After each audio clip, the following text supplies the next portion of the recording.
The Roborock S5 Max robot vacuum is damaged and keeps making error 14 sounds. Yet you can't find the right solution to solve it.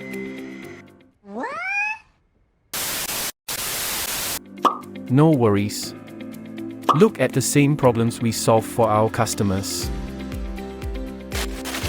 A customer came to us with a crashing Roborock S5 Max robot vacuum.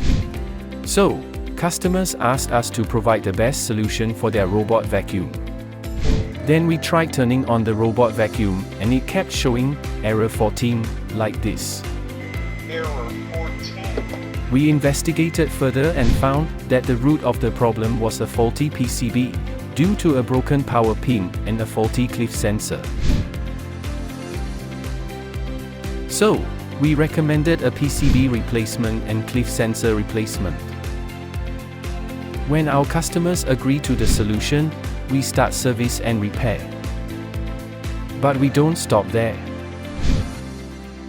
The robot undergoes rigorous unit testing before it goes back to its owner. And there it was, no more errors. Just maximum performance restored. When the customer gets the robot back, they're satisfied.